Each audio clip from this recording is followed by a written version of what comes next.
Does your audio thing sync with these cameras?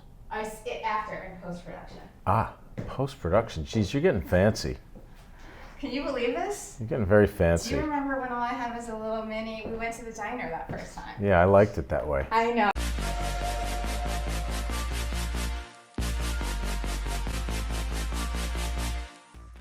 Hi friends, welcome back to Really Famous. I'm Kara and I'm back again with Tim Daly, my most prolific guest on Really Famous. And that's for a good reason. We've known each other for a few years. Here's the short backstory. We met on the set of Madam Secretary, and then soon after I did a profile. I wrote a profile piece for the Wall Street Journal about Tim. So we met at a diner in New York City, and he divulged all his innermost secrets to me, and that's when our friendship really began. So after that, I started Really Famous podcast, and of course I asked Tim to be one of my first guests. He said yes, so I took my voice recorder to his apartment, and we chatted it up. Soon after that, we did it again, and then soon after that, I created a YouTube series from the podcast, and so I started bringing a camera along with me. And we talk about that in this conversation in just a minute. So this is his 5th time on the show, and he's one of my favorite guests. And that's for a good reason, because somehow we just have the greatest talks. And here's the funny thing about Tim. Every time we plan a new talk, he tells me the same exact thing. He says, Kara, I have nothing to say. And I say, okay, just let's do it. Trust me, let me do my job. And sure enough, there is always something Tim has to say, and it's not the same thing every time. So you'll see that right now. This is the uncut interview. It's our 5th, like I said, on Really Famous. If you want to catch the earlier interviews, I put links in the description below. So enjoy this, get yourself a bowl of popcorn, something to drink, kick back, and hang out with us for a bit. Enjoy.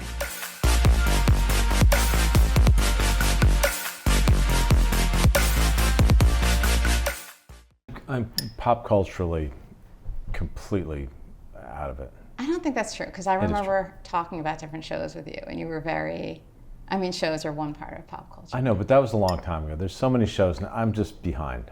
I'm falling behind. What are you watching? Gosh, what have I watched that I liked? Well, I'm just sort of waiting with bated breath for Succession to come back, because I think it's the best show on television. Because the writing is great, the acting is great, and the tone is so precise, and they just nail it, or they did in the first couple of seasons. So I'm going to give a little critique. I feel like it repeats the same story arc over and over again. It's like, yeah, now it's this one's going to get it, and now it's this sibling, and now these 2 siblings are going against the 3rd or the 4th. Right? It's 4, right? Yeah. 4, because they're really 3 players and one that's kind of... Yeah, I sort of don't care. Okay. I sort of don't care about that, yeah. All right. So Succession, are you watching The White Lotus? Just started the new season, and the verdict is still out. The jury is still out on that. Did you watch, how many episodes have you seen? Just 1. Same. I'm waiting. But last season, it was my favorite show. It was fantastic. The commentary on society and people. I love Steve Zahn. I love Connie Britton. The kids were all good. It was fascinating, and I think it's a real trick. Succession does this also. When I started Succession, I was like, why the fuck should I care about these horrible people? And then their humanity sort of peeked through. Right? And so once their humanity came out, then I was like, oh God, they're just like everyone, they're complicated and horrible and wonderful, and they, want stuff, and they want basically to be loved. Yeah, that's all they want, really. Everybody wants to be loved. And that's, part of the human condition, I guess. Yeah. Right, because as much as they want the company, they want to run the company, they probably just want to be loved more than anything. They just want daddy's love. Exactly. That's what they want. Please love me. And he'll never love them, that's the thing. Mm-hmm. No matter who, whatever, if they get the company or they run the company or they don't. Yeah. That's interesting. Yeah, so The White Lotus is my favorite. Steve Zahn is the best, and I feel like that was his best role ever. I love him. So good. Mm-hmm. Yeah, they were all good. And Mike White is a genius. He is. He's very, very talented. Yes. All right. So White Lotus. What were we talking about before? We were talking about, so back in the days of when we first chatted, it was me and a small recorder. The good days when there was none of these cameras around. Okay, so that was the first time, no cameras anywhere. Okay, second time I came here, I think it was when I started my show, because that was when I was writing. So the second time I came to your place here in New York, and still no cameras, just voices. Loved that. And then I think it was the time after that that I was like, okay, we need to do a little video at the end. And you were like, no video. This creep, this technological creep, it's all getting bigger and bigger. But you know what you did? Just go on TV, just get a show and be in the studio where they have hair and makeup. And stop coming to my apartment with these snooping cameras, Jesus. I'm trying, Tim, I'm trying. I'm all over Los Angeles and New York now having meetings about developing this into a show. Okay, so then finally I got you on video though, during the pandemic at the beginning, because we were Zooming. It was probably like, I want to say it was probably April or something, 2020. And I'm like, we're Zooming, you're going to be on camera. Had I finished with my nursing stint of my sister? Yes, you had finished and we talked about that. Have you still not gotten COVID? No. I'm Same. knocking wood. Same. Yeah. That's I mean, right. I don't know what the deal is. Maybe I'm one of those unicorns. Somebody told me that there was a strain of Celtic people that has been studied who never got the plague or any other of these pestilence or pandemics, and they are some kind of genetic anomaly. Really? Who knows? So Celtic? Yeah. So you're Celtic? Yes. On which side? Both sides. Oh, that's interesting. Yeah. So your family's from Ireland, your ancestors? Yeah, Ireland, and I mean, I did 23andMe, and it was like 98.2% Irish, and then there's some English and, some smidge of, I don't know, German or something. It's basically, no, there's not a lot of spice in this stew over here. Oh, okay. So that's interesting if there is that sect of people. Yeah. Is that true, do you think? Did you follow up? I don't know. I mean, there's been a lot of theories, your blood type, which I'm O blood types, and people thought that was kept you immune from COVID. I don't know. But isn't O a common blood type? I don't know if it's that common. O is the universal donor. Right. But not common? I don't know.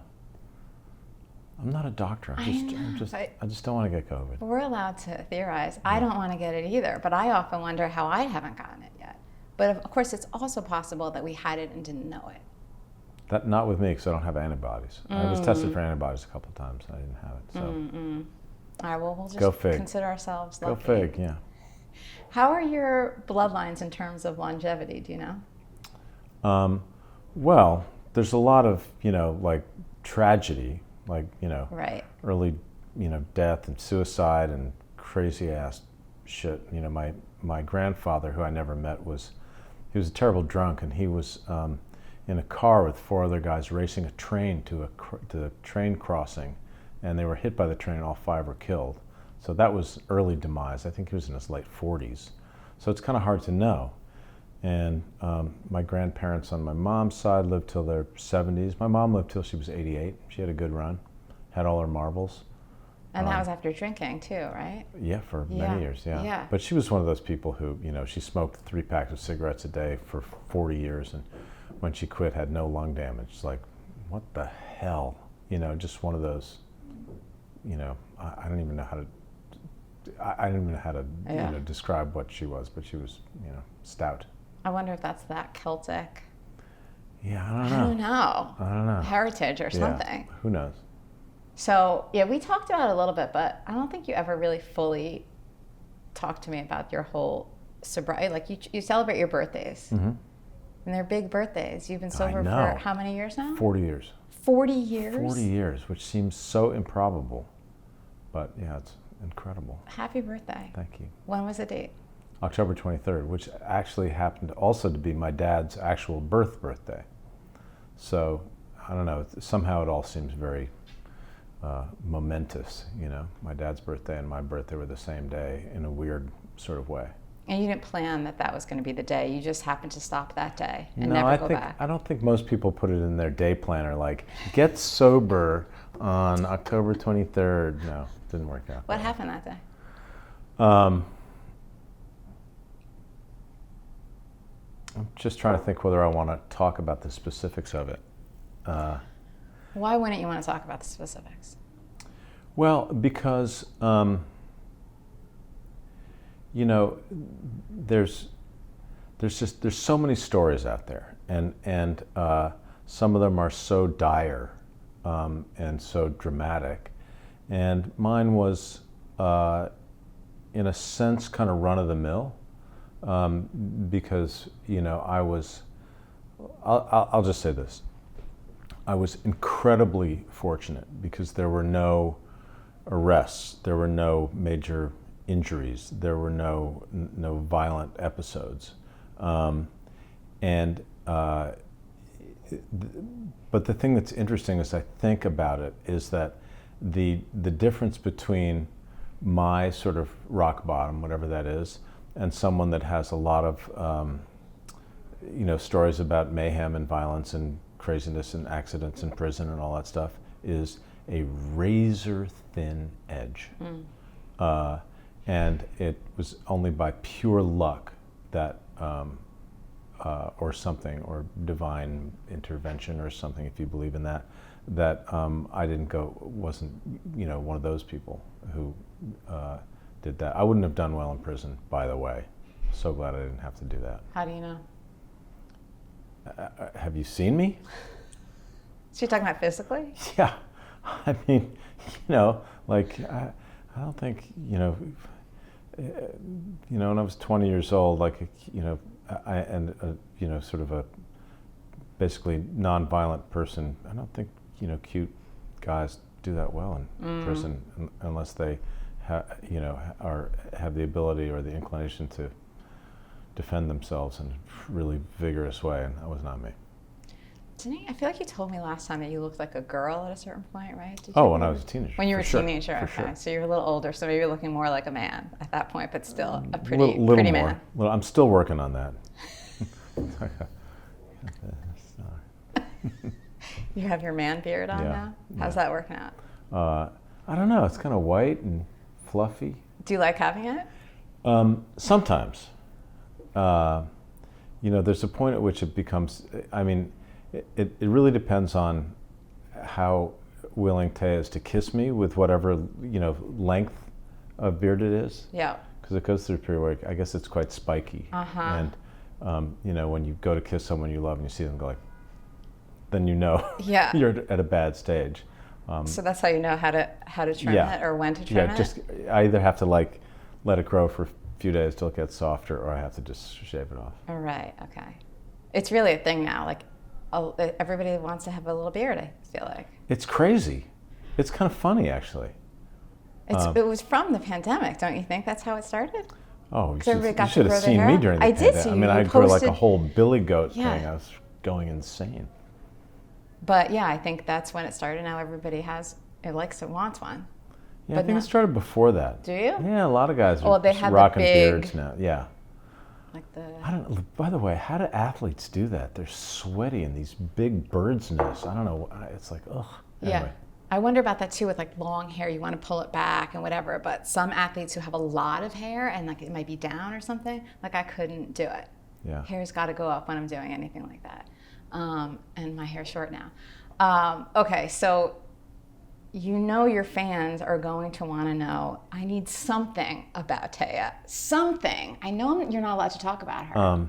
She's cute. She's really cute. Yeah? Yeah. Okay, so give me something in terms of like something that she would not get mad at you saying, besides that she's cute. Well. How is she? She's good. She's good. You know, I remember once, this is, I mean, I'm already getting into trouble by telling this story, but I was asked on an interview years and years ago when I was still married. Somebody said, what's the secret to, you know, a long Hollywood marriage? And I said, not talking about it on television. Now, that didn't work either, because my marriage didn't last. But I just don't, it's like, I really want to hold something private. I mean, we're in this world now where kids especially, live exposed 24/7. They're just completely exposed their lives. And I had this realization a few years ago, actually, that not only do kids, I was sort of mourning the loss of privacy, and I realized they don't know what privacy is. They've never had it. A 15-year-old who's had a phone since they were 5, they don't know what it is. And I do know what it is, and I go back and forth between thinking how much I should reveal about my life and myself and my love and my family, and how much I should just keep to myself. But I don't want to get in trouble. Let's put it that way. I don't want to get in trouble with that. Got it. Yeah. It's just too good. I don't want to fuck it up. Yeah. No, I totally get it. And she likes her privacy too, even more than you probably. A little more, yeah. Right. And so I remember I've been trying to ask you to have her do my show too. Not going to happen. Never going to happen? No, that'll never happen. There's nothing you can say. You can't like sprinkle a little sauce and What am I mean, what are we talking? Is this transactional? Are you gonna? Yes, I'm only talking to you for Taya. That's why you're now the 5th. I always say this to you. You're the most prolific guest. I am? Yes, I told you that last time. Oh, God. You're my top guest. Oh, jeez. And I'm proud of that. I feel like you are just the right person for that. For me, because we have very natural good talks about different things every time. And you always think you have nothing to say, and you always have things to say. I'm just saying. I just think I'm so boring, but anyway. And I tell you over and over, you're not. See, you're just talking. Okay. What were we saying? What brought that up? What were we saying about that? I don't know. That's right. I was trying to book Taya on the show. Yeah. Yeah. You can't get me to do that for you. I tried. See, I just have to because they want it. Tell the people. They want it. Again, I think we talked about this last time. You, not just Taya, but you as a couple, you have very loyal fans. They adore the two of you together and separately, individually, both of you individually. Listen, I think that one of the things that I'm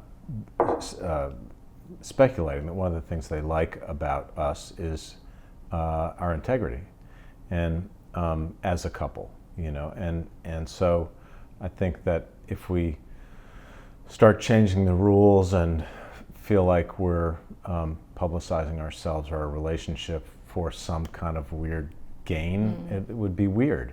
I think that as a culture, maybe as a species, we're experiencing this huge lack of human connection and intimacy because it's fake now. We think that we have it because we look at Instagram or something, or for God's sake, Twitter, or Facebook, and it's not real. It's, Facebook is not a place. It's an idea, and so I've often thought that Well, I'll tell you a story about my family. So my mom was dedicated to my father's career, absolutely dedicated to it. And she would insist that he write personal answers to every piece of fan mail that he got. And this rubbed off, I think, on my sister Taya. And she would spend hours writing personal notes to fans. I'm sure they were thrilled and they really loved it. But those hours were spent relating to people she didn't know and she couldn't love, and they couldn't really love her back in a significant, meaningful way, which means something had to give. I would rather spend those hours with my children, with my family, the people that I love, with my friends, than give too much of myself to people that I don't know. It's not that I'm not appreciative of the people that appreciate me and my work. It's amazing that anybody has spent the time watching me on TV or coming to the theater or gone to the movies. but you know, and I thank them profoundly, but my real relationships are my real relationships. Yeah. Yeah, as is obviously much healthier. Yes, and I would rather spend time nurturing and caring for those things than trying to nurture people that I actually don't know. Right, so as you're sharing publicly, you're really nurturing them, not your actual relationships. Yes. Right, because that would be for their benefit. Well, sort of, but I would, you know, and I would say not in a snobby way, because I know that there are things that I've done that are really meaningful to people. You know, the shows that I've done, characters that I've played that have meant a lot to them, and I'm incredibly grateful for having the opportunity of doing that, and for the fact that people feel so strongly about it. But I think that their appreciation of that should go towards healing or nurturing or enlightening their own personal relationships, and not a fantasy of what their relationship might be with me. Yeah, well, I feel like, just as the therapist, I have to say that they may be working out their own personal relationships through you. Right, so they're coming in, and the reason why they feel attached to you, right, probably has something to do with which is great. But I'm saying, make the circle back to your of course. Don't leave it with me. Go back to where it really counts, which is, you know, your husband, wife, lover, family, son, daughter, whatever that may be, pet. Yes, grandmother, whoever. Yeah, no, I totally get friends. it. Also, here's another weird thing that I was talking to my kids about recently too, is that I feel like, yes, people are lonelier and they're disconnected now, no question. So social media, I'm sure, has something to do with it. I think the pandemic has something to do with it. I think all the world events have something to do with it. I really feel like this is a really difficult time that we don't even see right now as we're in it, just how crazy it is. Okay, so here's my prediction. Yeah. My prediction is that history will see Steve Jobs as possibly the Antichrist. Oh, that's interesting. I mean, if you think about the Apple logo, there's the bite out of the apple. It's biblical, right? It's our fall from the Garden of Eden. It's right on the fucking phone. That's interesting. And, you know, and this idea, this false idea that he's connected everyone, is just that. It's false. I think that these devices that we all have make us, the good news is that it makes us closer to people that we're far away from, but it makes us so much farther away from people we're close to. I mean, we've all gone to a restaurant and seen a couple, whoever they are, sitting there looking at their phones. They're not talking to each other, they're not relating to each other, they're elsewhere. Yeah. And I think it'll be very interesting to see 100 years from now what, if we're not all just half machine, which is possible too. There's that thing called the singularity. You know about the singularity? It's where man and machine become indistinguishable. It's this concept invented by this guy named Raymond Kurzweil, who's a futurist. So, you know, and his goal is to like be able to download your consciousness, maybe even your soul, into a computer so that you exist forever in some sort of electronic state. Okay, there's actually a show. Yeah, there's a. Do you know there's Upload? a show. Do you know the show Upload? No, but that's. It's actually it's a comedy, and it's quite funny actually. I recommend it. I think you'll like it. Okay. But Upload. it is where, like, basically when somebody died, there's a business, there's a company that has this system where when you're about to die, they upload everything, Well, and then they send you to. It's basically Mohonk. You know what Mohonk is, right? Up in the. Yeah. In the Catskills, right? I don't know. Is it the Catskills? Whatever it is, but New Paltz, whatever, upstate New York. Yeah. So that's the exterior, but it's this perfect resort type place. So then you get to live in that place. So of course, you're paying for it. It's quite hilarious, and it really is making fun of like people where are trying to do it, going. and people are actually working on this. I don't know. I just really, I love people, and I do feel like it's just not. I don't know. But what are you going to do? It is what it is, right? I mean, I guess you're going to put your boundaries up. Yeah, that's what you're going to do. Well, it's an interesting balance, because on the one hand, there's so much of it that I reject. On the other hand, I don't want to be the guy who's sitting there saying, I will drive a horse and buggy for the rest of my life because that automobile is just a fad. You know, it's like I try to keep up. I just want to use whatever technological advance out there for the power of good and not have it, ruin me. Because the truth is that, so this is funny. And I don't know if I heard this or realized the other day, but there's two groups of people they call users: addicts and people that use the internet. Computers or whatever, yeah. And there's a reason for that. I am fully addicted to my phone, as are most people, I think, who have the ability to buy one. And I really want to mitigate that addiction.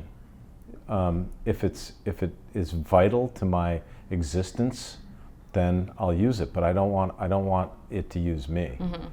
You know, I mean, I think it's weird actually that you go into a restaurant now, and I'm sure some of this is the pandemic, but the menus. Yeah, there's a QR code. Yeah. You know, for an 80-year-old, they're like, what are they? I mean, it's confusing. I'm not a fan of that QR code, even though I know how to operate it. I don't like it. I don't want people looking at their phone. Like, I don't want to be looking at my phone when I'm across from you and you're looking at yours, even if it's just a menu. But it's the assumption that you have a smartphone in your pocket. Okay. You know, that you must have a phone because you're a human being on the planet in the 21st century. And what if you don't? Yeah. How are you going to survive? I mean, there are a lot of people that do, you know, but in the United States, most of us are tethered to this, you know, this thing. We are tethered to it. My kids were always the last ones, and they're out of all their peers to get the phone. And I really felt strongly about that. I'm like, you do not need to have it before you're 13. 13 was the age for us, which is a lot later than most kids. But they were not happy about it. And I do think that maybe they're a little bit less attached than they would have been if they had really grown up with it since they were 5 or whatever, because there certainly were kids who were that young. But but it does everything now. So like, what are some of the things you're doing on your phone? What are your most frequent things? Well, I mean, I broke my shoulder recently, right? Oh, that's right. I forgot to ask. How are you doing? You look good. Better. It's still kind of crunchy, but you know, I'm back. But I was putting in the address of a restaurant, and well, I mean, the irony of it is crazy. And I tripped over a handicap safety ramp, which is kind of a self-fulfilling prophecy. So you were walking? Walking and looking at my fucking phone, you know, which anyone who lives in an urban area, especially New York City, you know, every day you have an encounter with someone who's walking and looking down and bumping into you because they're completely unaware of their space they're taking up in the city. Anyway, what was the question? Oh, how is it? What are you doing on your phone? That's right. So what are you doing most on your phone? It's mostly texting. Okay. Texting, email, you know, maps, stuff like that. And saying, you know, hey Siri, what movie was Steve Martin in, and blah, blah, blah, whatever it is. You know, I can't remember. Yeah. By the way, only Murders in the Building? Oh, yeah. I haven't seen it. You live here. I know. You need to see it. Okay. And Steve Martin is fabulous. Okay. And Martin Short and Selena Gomez. But yeah, okay, so your maps, all those things, so Siri, right. So you're not doing the things that are really bad for you, just to be clear. I'm not, you're not gaming and whatnot. I'm not gaming. You're not social media. Well, I do Wordle, right, which is sort of the more, hopefully, intellectually stimulating version of gaming. But, you know, I probably look at Facebook and Instagram once a day for a couple of seconds. That's funny. I thought you were never on those two things. I thought you were not even. I thought you just had a social media person doing that stuff. Well, I do. Yeah. But I have different personal accounts. Ah, right? okay. And again, I have a social media person that does that stuff, and I have, you know, my private accounts, and the people on there are people who mostly I'm related to by blood. Got it. So Yep. So you're connecting with your people. Yes, but the thing that pisses me off, I have to say, is that even the people I'm related to by blood, you know, I'll be going along and I won't have looked at Instagram for a week, and I'll look at it and it'll be like, wait, you graduated from college? What? You graduated? Why didn't you? You know, and there's this assumption that I should be following their lives. These are my great nephews who I love and adore. They're the greatest kids ever. These are your sister's kids. Yeah, but it's like, the fuck, like, just, you can't tell me.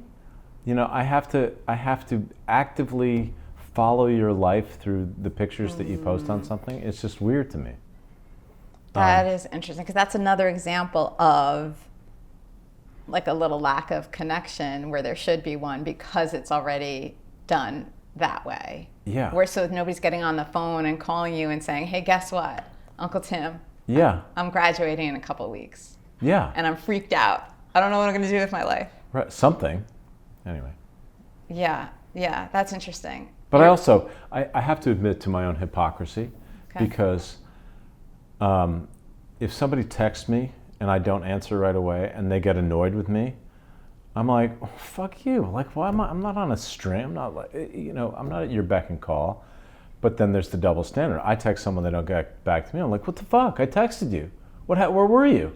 It's like, you know, I was wherever, in the subway or on the toilet, you know, or I didn't feel like answering you, you know, 11 seconds after you texted me. Okay, I can totally relate to this, and this is one of my hot topics.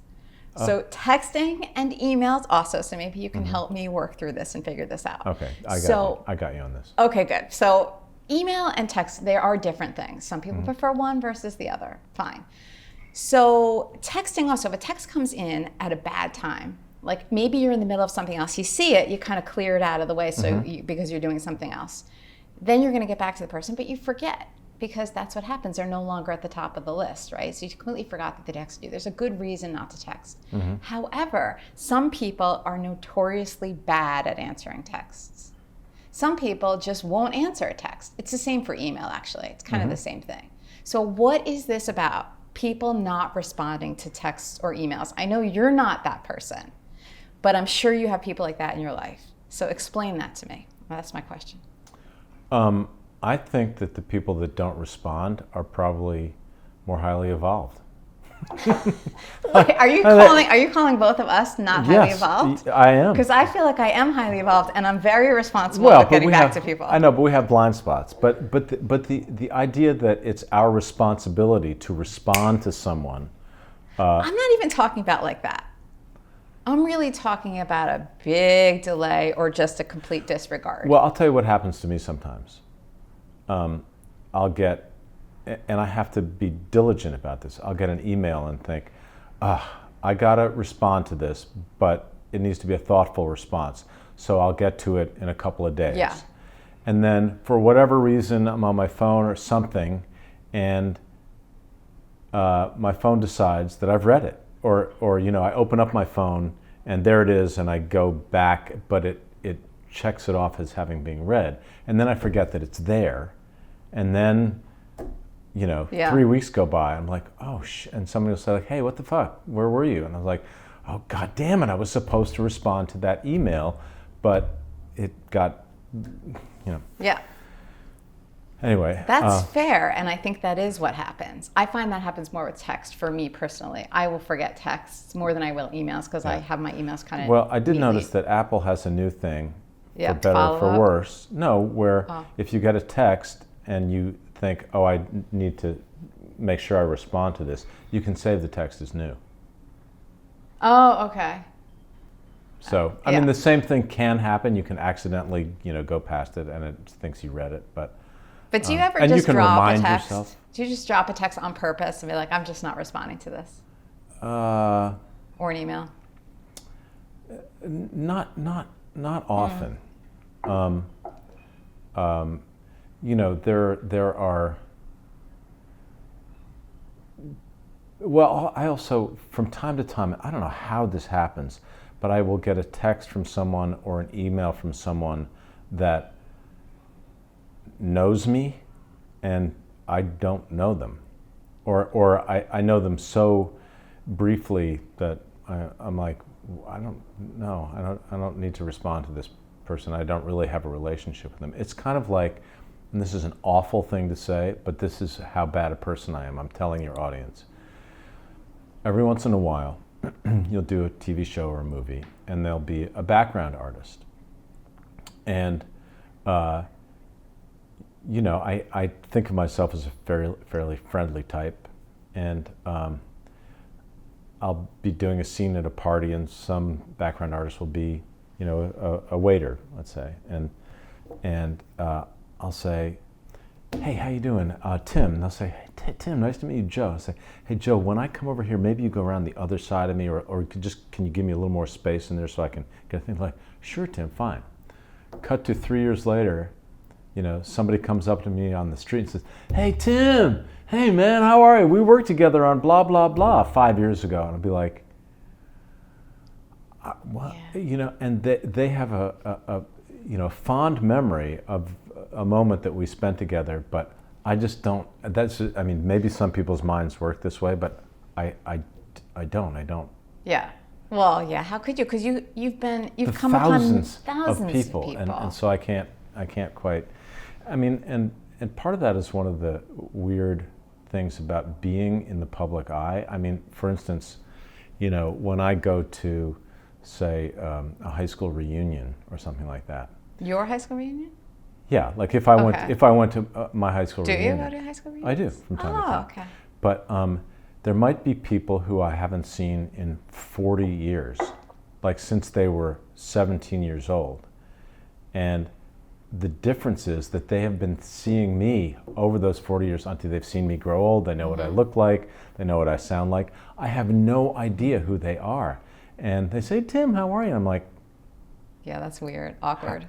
How you know, I mean, some people look exactly the way they did, you know, at 57 as they did at 17, but a lot of people are different, you know. Their hair is a different color, or it's gone, or their body type is completely changed, or, you know, all kinds of stuff can happen. And I'm like, I feel like, you know, and I feel bad, but it's like, what am I supposed to do? I've been in your living room, you know, and you have not.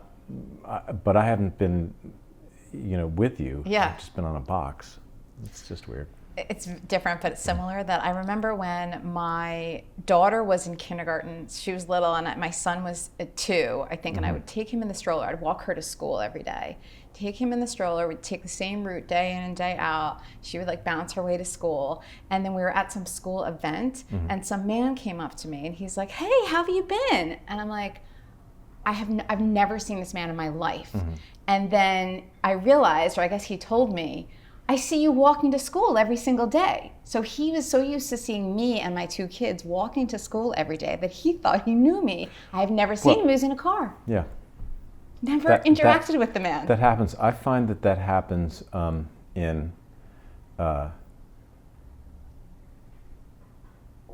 I guess I'm going to talk about my relationship. Like, I find that from time to time, I will have something in my mind.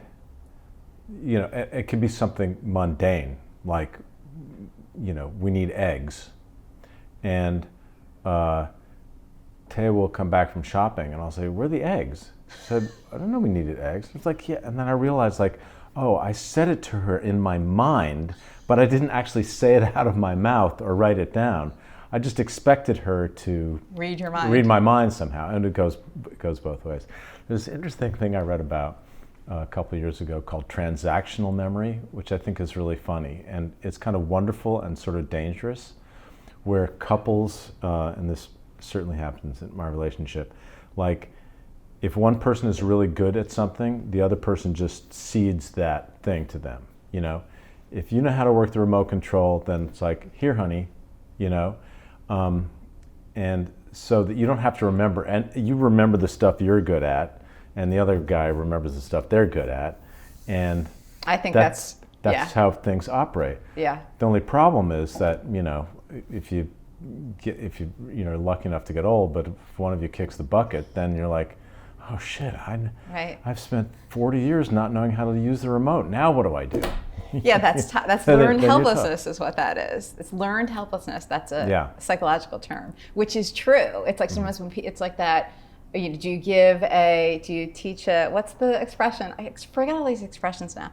You give somebody fish, or you teach them how to fish. You know what I'm talking about? Yeah, that's that biblical thing. Yeah. So it's like better to teach them how to fish. Otherwise, they have what's called learned helplessness. So if they don't know, they think they have to rely on somebody else to do it. So they become helpless because they never have to do something for themselves. It's that same thing. Right. But I think that is true, and I definitely do that with my husband. He does it with me. We have our things that we're better at, so it's like, yeah, you're just going to do that. And then if, like, let's say he's away or something like that, and the carbon monoxide thing starts beeping, I'm like, oh, shoot, I don't know anything about this. Okay, I'll tell you how to deal with that. Okay. You get a ladder and like a hammer or a broom, and just bash it till it falls off the ceiling, and then just take the battery out. That's what I did. Yes, that's the thing to do. Because let me just tell you, once I had to have the fire department come in the middle of the night. I had 3 kids. I'm like, I don't know what to do. What if this really is a problem? It's when the battery goes bad, right? Yeah. And it goes beep. Yes. And then 30 seconds later, beep, and you think you're going to have a psychotic break. Yes, except here's the weird thing that I think one was a carbon monoxide detector and one was like a smoke detector or something. And they were both going off for something very weird and coincidental. But I'm like, I have no idea. I should have just. But then I'm like, what if I have my 3 children here, and they're breathing in carbon monoxide? Well, there's that. That's because it was a smoke detector. Okay, I get it. I don't see smoke. We're good. But that was the problem. Is you can't see it. Yeah. It's true. I think I totally see that, and you have to kind of learn how to do those things if you can. Okay, so your daily routine. Give me just like give me an idea of what you're up to these days. You still doing physical therapy for your shoulder? It's so boring. I am. I'm going to physical therapy. Yeah. Soon. Doing physical therapy for my shoulder. Yeah. I mean, I'm exceedingly boring. I wake up way too early. What's that? What do you mean? What time? Like 5:30. And I drink coffee, and I read the news and get anxiety. And then, it really depends. If I'm in the country, I'll walk the dog, take the dog for a 5-mile hike, and come back. I try to work out every day because I just kind of takes the edge off of all the stuff that's rattling around in my brain. And I try to play guitar a little bit, which I have not been doing enough. But it depends. I mean, in the summer I was in the garden stuff. I mean, I was like a bonnet and an apron away from being a pioneer woman. this summer. I mean, I was like, what were you doing? Oh, canning pickles and making pesto, and I mean, I have all kinds of frozen stuff, tomato sauce, and I've decided I really like to cook. I mean, my daughter is a chef. She's like a freaking chef, but I'm a very good cook. And it's taken me a long time to be able to say that out loud, but enough people have come over for dinner who have said to me, this is the best fill in the blank I've ever had. So everything that you make no, not everything. Like not really everything. good. It's not like you have one specialty dish. No, I have a few. Good What are ones. they? I made this eggplant parmesan that is freaking killer from eggplants that I grew in the garden. I mean, and tomato sauce that I made from the tomatoes in the garden. So it's really, really fresh and phenomenal. I have it frozen now. As a matter of fact, I might get into some of that tomorrow night. I make really good salmon, and it's just a bunch of stuff. Okay, so you're getting more confident in your cooking as you go on in life. Yeah, I mean, my daughter is the kind of chef who could be on that whatever that show is where they have to make a meal out of like pig's feet, Captain Crunch, licorice, and goat's milk. She can hear that and go like, oh, I would freeze this and add this and make a sauce out of that and blah, blah, blah. That's not me. I don't know the science of all that stuff. I just know stuff that tastes good. It's funny. Just last week, my friend Christy and I were watching this. I don't really watch cooking shows, but she watches this Bobby Flay show. It's exactly what you're talking about. And she was like, he basically tells them what the ingredients are and then says, go. And you have 30 minutes to do it, or 40 minutes or something. Is that Top We're Chef? Like, no, it's something new. It's the same idea, though. Maybe it's like the Beat Bobby Flay or something. That wouldn't be new. Well, it's his show. Yeah. But we're like, how do you even... I would have to stop and think for like an hour, what am I going to make? But then we were like, well, it's probably somebody who has that mindset and does that all the time. So your daughter would be an example of that? Yeah, I mean, it's also, she's trained, yeah. you know, so you get trained for like, you know, sweet, salt, fat, umami, whatever all the things are, and you kind of go immediately to what that,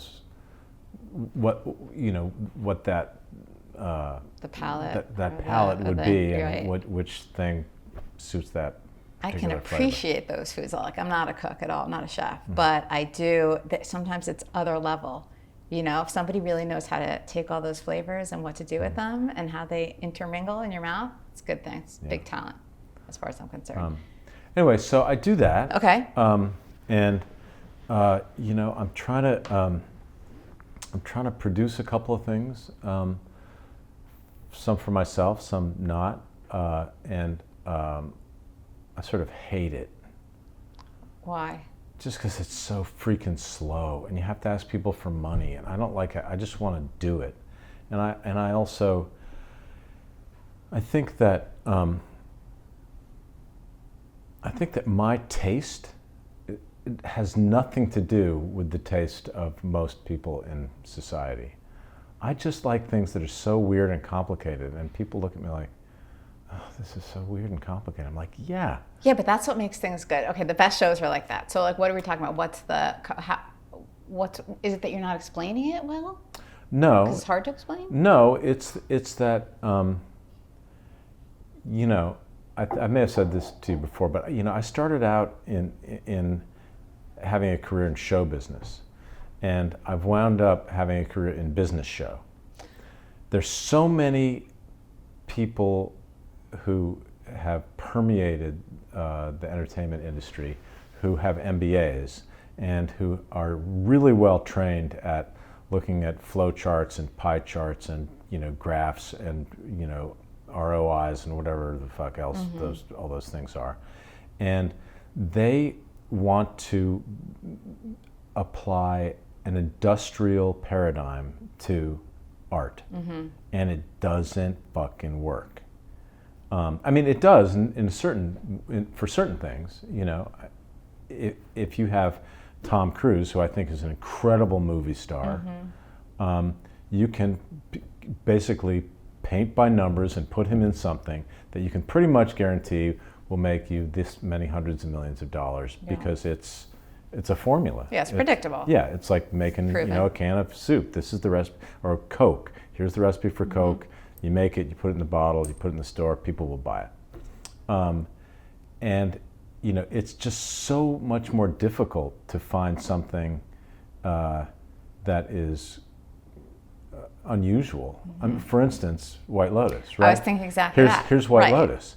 And I don't know how hard it was for Mike White to get that done. I know the story. But now that it's done, Yeah. everybody's going to say, okay, Yeah. what is the recipe for that? Let's do exactly that, rather than saying like, that was unique, let's find something else unique. Right, and so here's the thing about the White Lotus too, is that it would have never gotten the green light because it wasn't that formula. It wasn't proven before. The only reason it did was because HBO had worked with Mike White before, and he was super fast, and it was during the beginning of the pandemic, and they needed something on the air. They needed new content.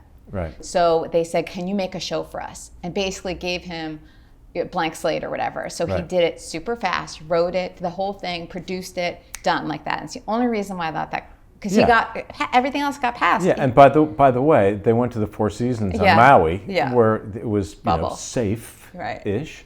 Yeah, I mean, I did this movie in the spring, a little part in this movie, which I think is going to be really wonderful, called Finest Kind. It was written and directed by Brian Hagelin, who won an Academy Award for Mystic River, I believe it was. Oh, that was a good movie. Yeah, and he's a great guy, really good writer and great director. And you know, it's a story about these two brothers. It's kind of a family story. And, I said, how long did it take you to get this produced? And he was like, oh, I guess I wrote this, 12 years ago? Oh, It's like, so, So how long is it taking you at this point? Like, when did you start? Oh, gosh, I don't know. I mean, I've got a bunch of stuff that I can't really talk about, but...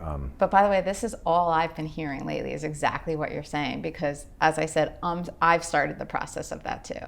And you probably know this about me, I'm like, let's do this. Yeah. I'm a let's go person. So the fact that this is slow, this whole process, it's just, movement is like, you almost don't see movement ever, right? Even if you make movement, I guess you get movement. It's such a slow process, and everybody tells me it's like years and it's always years. But also the thing is that, especially right now, maybe not historically, but we're in a period of time right now where the entertainment business is, and I'm going to use a technical term, a shit show. Like, people are, Netflix is kind of in turmoil. Like, all these streamers are in turmoil and nobody knows quite what it is. I mean, what's the difference between a movie and a TV show anymore? It's like a day, something's in the theater, then you can stream it the next day on your TV. I mean, we're going to actually have to figure out, are there going to be Emmys and Oscars? Are they going to be the same thing? Or like, how do these things all work? And so the musical chairs of executives and people who make decisions is really wild.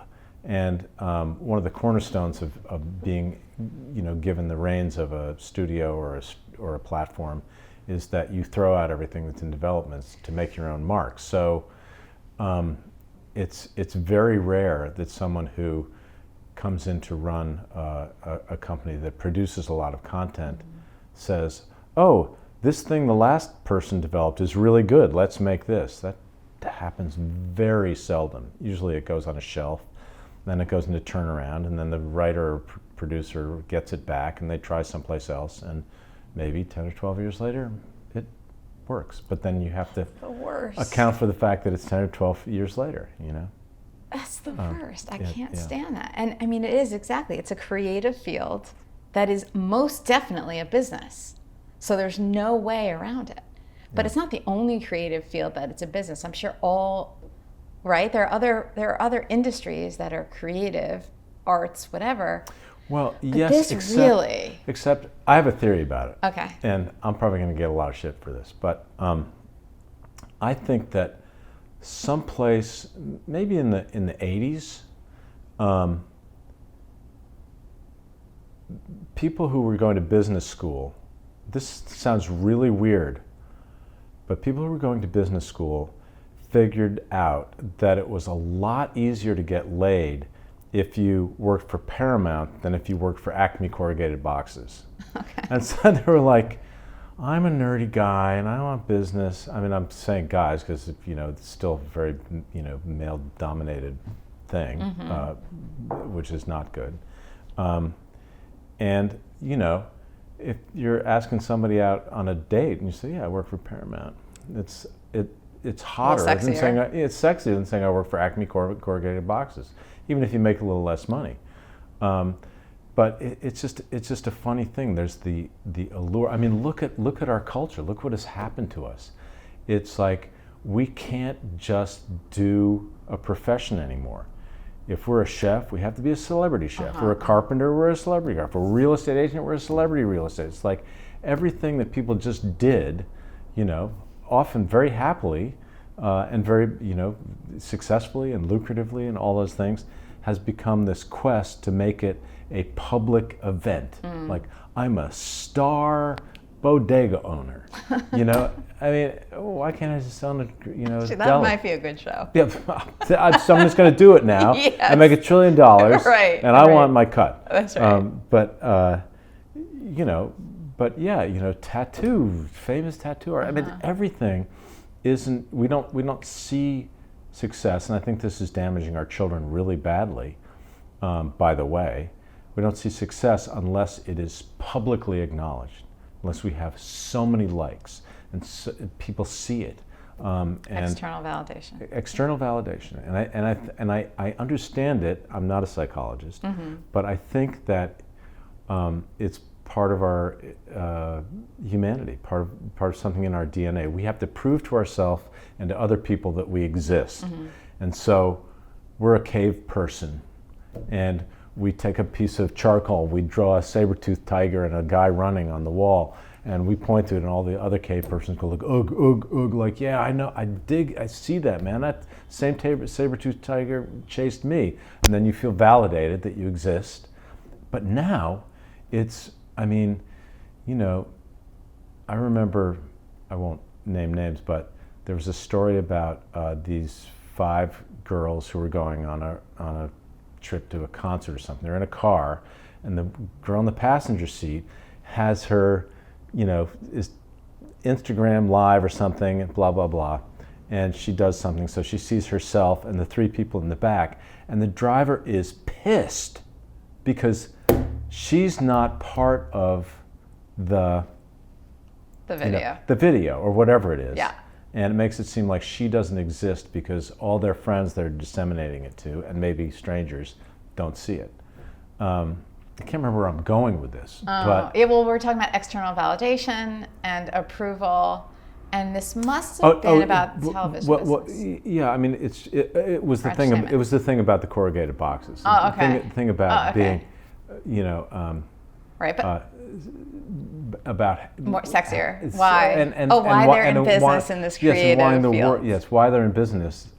You know, to be seen more widely by everybody. Yes. And you know, I've been thinking a lot, and all actors do because we're sort of cursed with this, about the difference between actual self-esteem and other esteem. And actors all the time, including me, probably right now, feel incredibly less than when they're unemployed. You know, it's like nobody loves me, nobody likes me, and it's very rare and very hard, and you know, an ongoing practice to try to think, okay, I'm enough right now, and I don't need people clapping for me, and I don't need people offering me jobs or money or all this stuff. I'm okay, just like this. It's hard. I think that is, to me, just from my experience talking to so many actors, I think that is the common experience. And just because, so everybody feels it, no matter how successful they are, no matter how much success they've had, they always feel like they're never going to work again, and they don't feel good when they're not working. They don't feel good about themselves, and it's a struggle, a constant struggle. Just the fact that everybody has it, I don't know, that's the hardest thing about it. And the ironic part of it is that you're in this field where you're in a constant state of rejection too. So even if you're not right now, like you're not working on anything right now except pitching. Yeah. Developing. But so you're not working, but you're not getting rejected. Well, I guess at that same point. Well, although I mean, you know, it's interesting.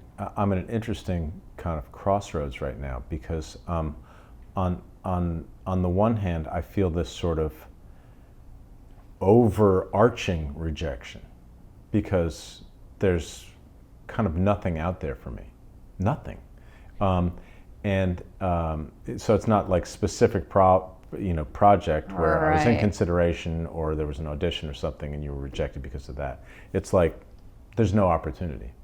On the other hand, it's kind of exciting in a weird way if I can turn my mind around because nobody, you know, there's a whole new group of people that don't really know who I am, and I'm solidly in that get those damn kids off my lawn era of my life now, which is different. And so I feel like if I can get some opportunity, I can really reinvent myself as something That's interesting. else. Because, you know, one of the great things about being an actor is that you don't have to, you know, it's not like an athlete where you lose your ability and you're gone.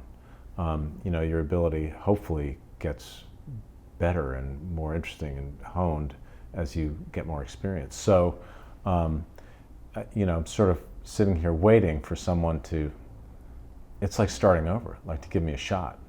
Right. But like, that's part of the hard part too, is like, who are you waiting for? Like, when is it going to happen? I remember hearing, I think it was Alec Baldwin, never mind his issues, but Alec Baldwin was on Comedians in Cars with Seinfeld. And I remember they were having a conversation and Alec Baldwin was just like, people don't realize there's no talent police.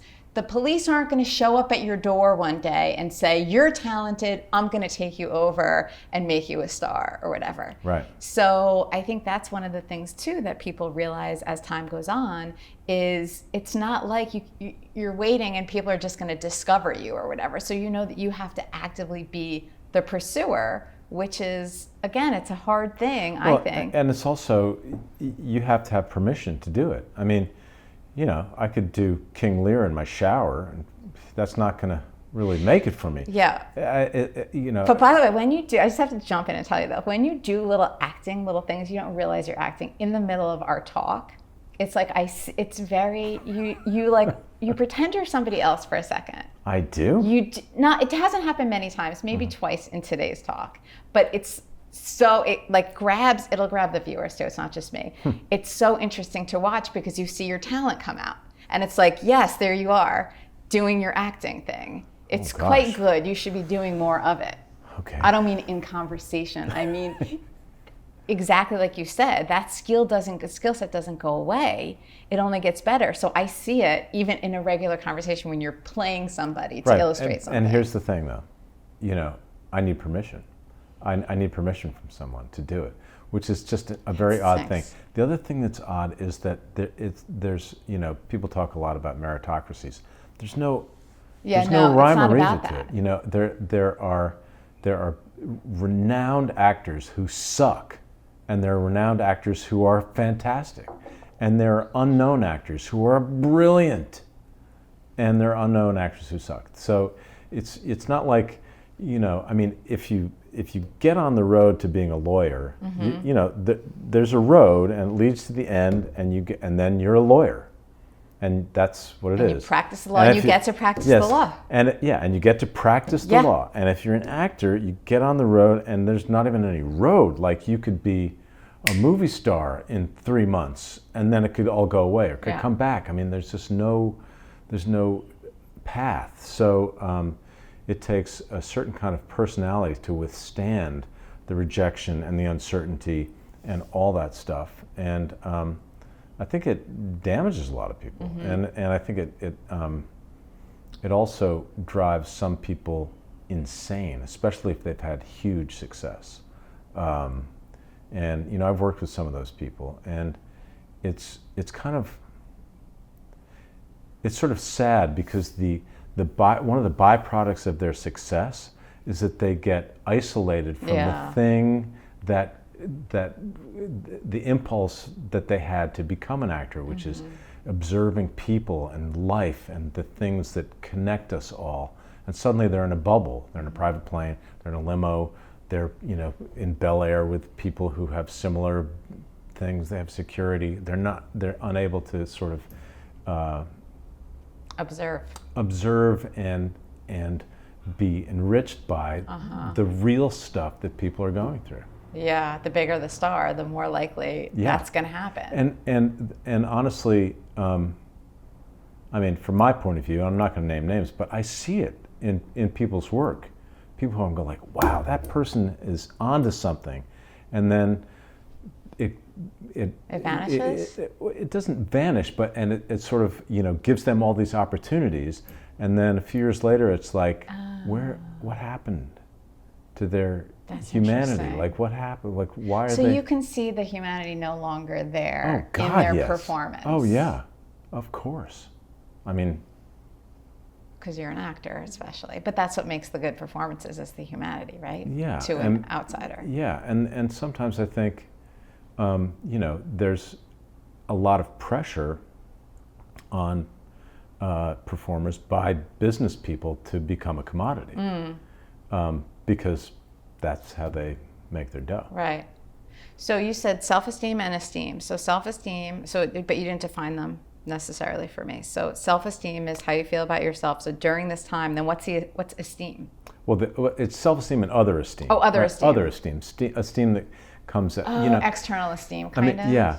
And I mean, I've known a bunch of people who have said to me that one of the loneliest, most depressing moments of their life was, I'm speaking sort of metaphorically, but was like in the limo ride home from the Oscars or the Emmys with the statue. It's like this feeling of emptiness, like here's this thing that I've sought after and dreamt of and longed for, and now I've got it and it didn't solve anything. It's just a piece of metal. I mean, and it's good for business, people get opportunities, but that's not going to solve your life. I think we make the mistake, especially in this culture. I'm getting very philosophical and full of shit, so don't pay any attention to me. But I think we constantly think of finish lines. Like if we could just get here, then everything would be solved. And that ain't it. No, it's a journey. It's a journey. It's a practice. Well, I told you the story about Kilimanjaro, I'm sure. Oh, you did. It's all in the journey. Yeah. And but it's hard when the journey doesn't feel good. Like, so right now you're saying there's no jobs out there for me. There are no roles out there for me. So this is the journey, but it's easier said than done sometimes when you feel like this journey doesn't feel so good. I want to be on a journey where I'm actually doing something that I want to be doing. Right. Well, listen, the truth is I'm really lucky because there are a lot of things that I get joy out of. I think I get the most joy out of acting because it's a big relief from having to be myself, which is probably somewhat unhealthy. But I don't think it is. I think it could be okay. It's really nice to have a script. It's like, this is what I say, this is what I do, and this is how I turn out. Whew, I don't have to deal with the real stuff that's going on in my life. But as boring as this might sound to people, I love gardening. I love growing my own food. It's kind of like a miracle. I love playing guitar. I like reading. I like building stuff. I like being in nature. So I feel worse for people who, who don't have other things that fulfill them. I mean, my metaphor for my life is, or my brain, whatever it is, that it's like a house. And I want to have it beautifully furnished. It's not like all beds. Otherwise, like, what do you, it's not like there's no chairs, or there's not a sofa. I mean, you want to have it, like that. Have a bunch of stuff in it. So it's a comfortable place to be. And when you're tired of sleeping, you get up and you go to the kitchen and make some food. And when you're full, you go and, and when you watch TV, you watch it because you want to watch it, not because that's all you have. But I know a lot of actors, and that it's all they have. And so, I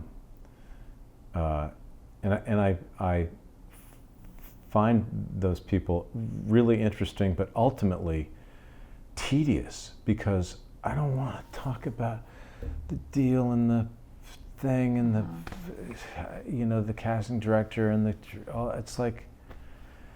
Well, that's also why you live East Coast.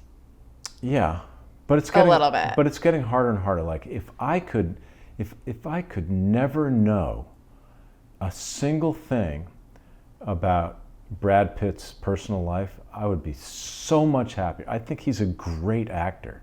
And I also think he's done some stuff that is bad because he's a great actor, because he really went for something and it was like, nah. But he's not afraid to, to be a real artist. And I don't know that much about his personal life, but I don't want to know. I don't want to stay tuned for inside the last episode.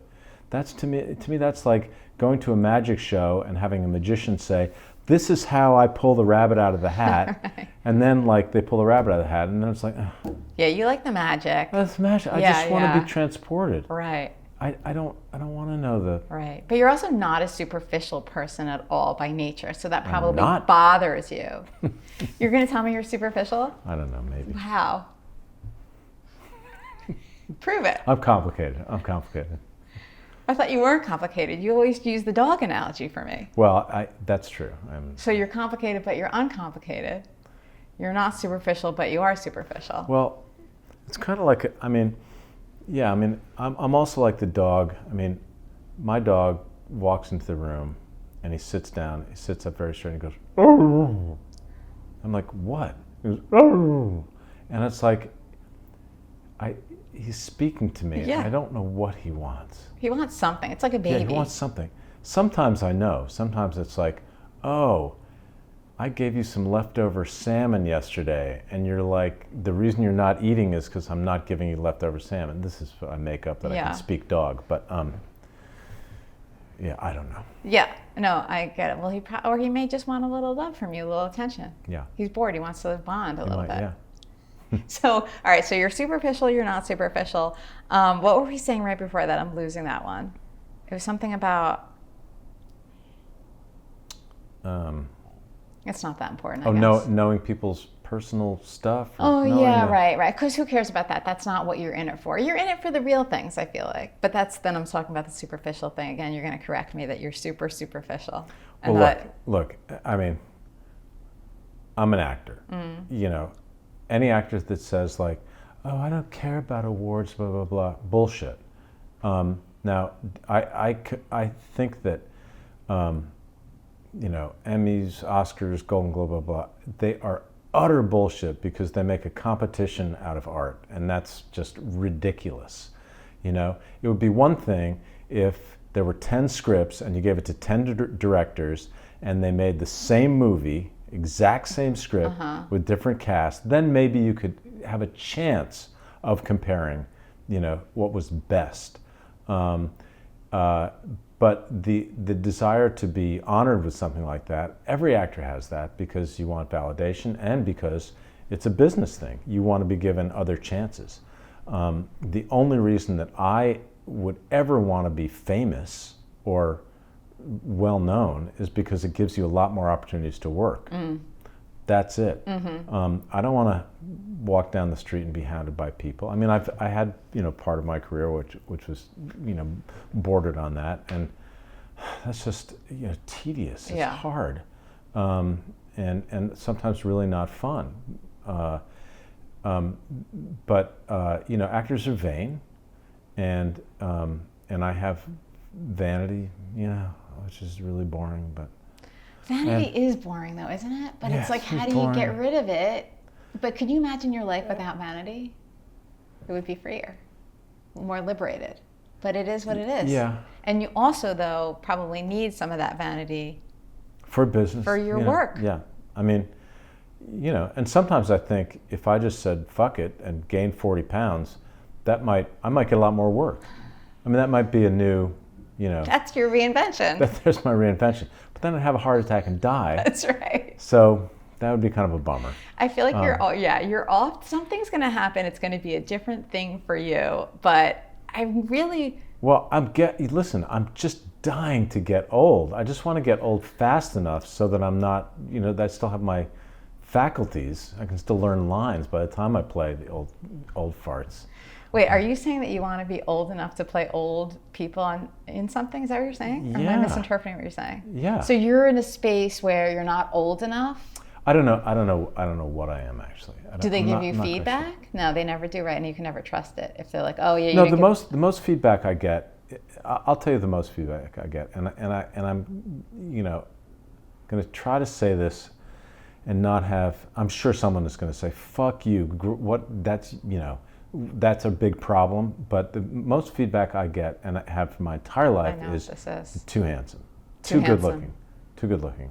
Wait, can you say that again? Because I just totally interrupted you as you said that. Because I think that's important. No, what have you got in your whole life? So the most feedback I've gotten throughout my career is too handsome, too good looking. We don't believe him as a truck driver. We don't believe him as a Little League coach. And, you know, I don't quite know what to do about that. Because I am a real person and I happen to be in this package, and this is what I've got. I've got to, you know, make the best of it. But I'm always really happy when I get to work in the theater, especially if it's some small nonprofit thing, because I get to do some work that is not what just a snapshot of me says to someone who's viewing me on a screen. But can't you just go in all disheveled and something to an audition or something, or to a room, and just There's nothing you there's can no do? auditions anymore. No audition. So you're self-taping, right? Yeah, but they already know you, so they don't even ask for a self-tape. Yeah, so they're picturing you as Henry McCord or as whatever. Yeah, and Joe Hackett. Yeah, and I don't know. I guess I should just probably for my own mental health just not think about it, and just do the best I can. As I think it was, who was it? Anyway, some famous old actor said, I read everything that's available to me and choose what's least embarrassing. So that's sort of what I try. Not that I haven't done things that I'm embarrassed about. Oh, God knows. Whew. Anyway. What's your most embarrassing thing? Oh, do I have to say it? Yeah. My most embarrassing thing? Yeah. Oh, gosh. I think that's probably a toss-up between I Married a Centerfold and Dr. Jekyll and Ms. Hyde. Either of those. Take your pick. Okay. And your least embarrassing thing?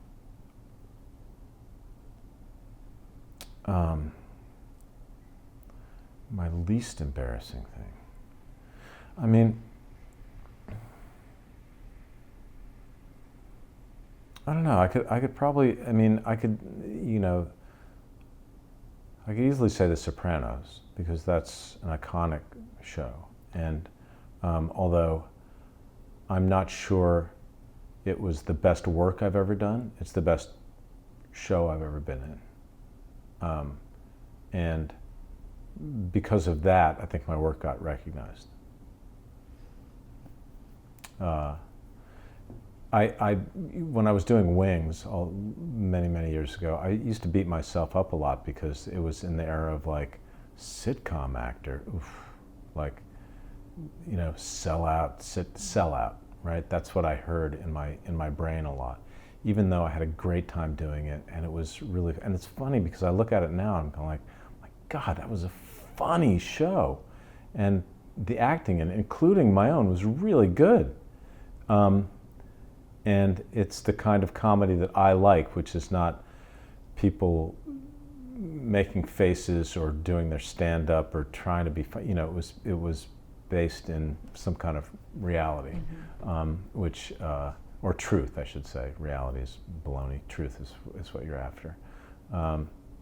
So I don't know. Yeah. But the one thing I do know is that even at my advancing age, that I'm still fascinated by human beings and what makes them tick.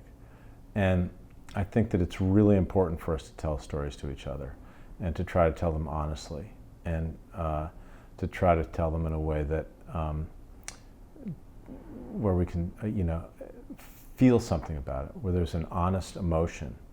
And I don't care really what part of the human condition that is, because we are complicated, and we are both deep and shallow, and vain and free. We're all these things. And it's interesting in this era because every once in a while I talk to students. I'll teach a master class or a seminar or something like that, and so many students now are so hyper aware of being correct and not offending anyone. And I have to say to them, listen, if you're going to be an actor, you're going to have to get used to poking around in corners of the human condition that are disgusting and saying things that you will light your hair on fire and be completely and utterly against all the things that you believe in morally and ethically. But that's what our job is, to illuminate this stuff and let people feel something about it and decide where they're at. You know, and it's a precarious thing. You know, lots of time. I mean, you know, I played David Koresh in this TV movie, who you remember as that cult leader, and my work in that TV movie was really good. I was really good in that part, and a lot of people knew it, and the movie wasn't quite as good as it should be. But the worry is, you play someone like that, who's arguably a really bad person, and are you glorifying him by doing it at all? Or are you letting people see that this is a complex human being who did some really bad things? My guess is the latter. Hope so. Yeah, unless it has some kind of weird twist where you are putting them up on a pedestal and saying this is what you should strive to be. Yeah, hope so. But I remember, you know, it's funny, like, you know, doing The Sopranos, I got to know Jimmy Gandolfini a little bit, and then I went to see him in that play he did on Broadway, that comedy. Oh yeah, my parents saw that. I remember. Yeah, I forget what that was. Beasts, animals, whatever it was, and. I went backstage to see him with my daughter, and it was like a different person, having relieved himself of Tony Soprano. And we had a really long talk, and he had a lot of complex feelings about playing that part, because he was playing a misogynistic, sociopathic, brutal, violent, vile, sexist human being who was also thoughtful, had, you know, loved all the other things that make us good. But what he got most of his attention for was like, yo, Tony, yeah, like you fucked him up, blah, blah, blah. And it was hard on him getting all this renown for playing this sociopath. Yeah. Well, that is on a pedestal. Like that is, what's the word? It's something, it's making it look good. These negative things, these really bad things, and that glamorizing. Yeah, it's sort of glamorized it. But I mean, you know, and I think that David Chase, who's a friend of mine, you know, did a brilliant job of showing all sides of this character. But there was something about, I don't know, the character or the way that Jimmy played it or whatever it was that made him lovable, and he was like, he felt conflicted about that, because it was so dark. You know, you don't if you're at all evolved as a human being, you don't want to be buddies with Tony Soprano. You know, you don't want to be buddies with someone who, if you say the wrong thing, will beat the shit out of you and leave you in the gutter, or put you in the back of a trunk and bury you in a field in your town in New Jersey. Truth. But it's not reality. They know they're not watching. I don't know. They're relating to something, but it isn't reality. All right, I have to wrap this up because you have to go. I have to go. I do have to go. And I have to. Jesus, I do have to go. I know, but you have to do two things for me first. Okay. Number one is, first of all, I told you had something to talk about. See? Okay. Two, look at the camera. You've never done this for me in all these times. I need a little testimonial. You say, hi, I'm Tim Daly. I just talked to Kara. Say anything you want from the heart. Ready? Hi, I'm Tim Daly. I just talked to Kara. I didn't want to, but she made me. And now I'm glad I did, because she's very charming, and she always gets me to say stuff that I wish I hadn't said. Do with that what you will. I knew he'd have something to talk about. Thank you so much for watching. If you want to leave a like, amazing. Subscribe to the show for sure, so you can catch all of my interviews, and drop a comment too, please. Whatever you're thinking about today's talk, like, drop it in there. I love the comments. They're my favorite. Thanks for watching, and see you next time. Well, we're gonna have weird pictures if we're just kneeling down. Like a football team. Okay, I guess that's it. And then I'm gonna get those can't be our pictures. First we come on. All right. There's this, and now let's go different. Go back to back squat. Obviously. Are you okay? Junior. Yeah. All right, good, like that. And then we'll do something like this, and I can just screenshot whatever. And now let's just go do what I'm doing. Okay. So we're face to face. That's good. And then I guess that's gonna do it. Thank you for doing this again. You're so welcome.